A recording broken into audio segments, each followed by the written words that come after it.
we didn't have any federally recognized ports between St. Louis and St. Paul and St. Louis and Chicago. We were just a bunch of independent terminals. It was kind of the Midwestern way, you know, a bunch of rugged individualists.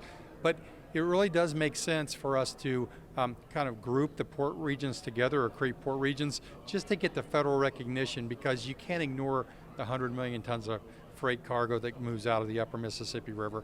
60% of our nation's grain gets exported through the ports of Louisiana. So we just wanted to create entities, some people have referred to it as innovative organizing, but create port entities that could be recognized by federal agencies and others, just to reinforce how important waterborne commerce is to the entire Mississippi River system, but particularly in the heart of the Corn Belt. Nearly $1 trillion in product moves through our ports annually. 6 economies operating on the river depend on our ports, including 2 of the top 3, manufacturing and agriculture.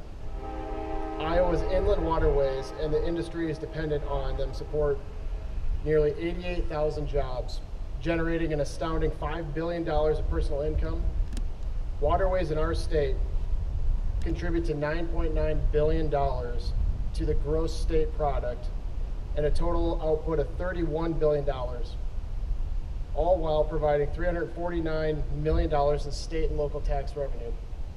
Yet, the majority of the ports from St. Louis to St. Paul lack federal recognition. MRCTI has been supporting an effort to change this dynamic. Just before this press conference, our cities lent support to the ports of the entire Mississippi River to enter into a cooperative endeavor agreement. For more of this, I will recognize Robert Sinkler, the Executive Coordinator Director for the Corn Belt's ports.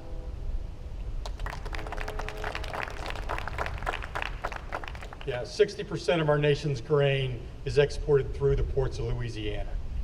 We've never had a relationship between the ports in the upper Mississippi River and the ports in the lower Mississippi River, and that has changed. This week, a cooperative endeavor agreement is being signed by the chairs of the Corn Belt ports and also the 5 ports on the Mississippi River in Louisiana. And really, the Mississippi River Cities and Towns Initiative has been our inspiration for all of us.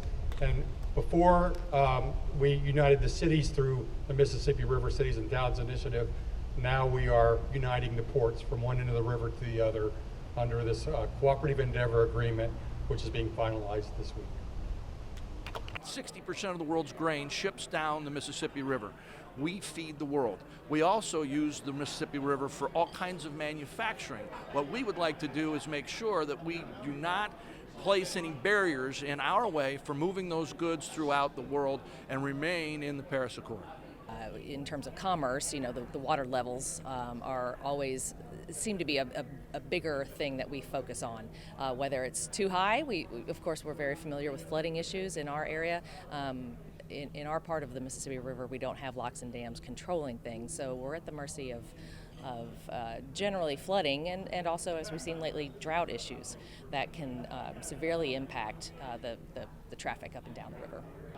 I think that maintaining an ability to, first of all, maintain shipping lanes. I mean, maintaining our ability to ship up and down the river. So having some way to have a positive impact on drought and flood resiliency all the way up and down the river. Because if you're floating light barges right now, that means that there's a less opportunity for the area around my city to be able to ship their grains and everything out, not only south, but out to the international market.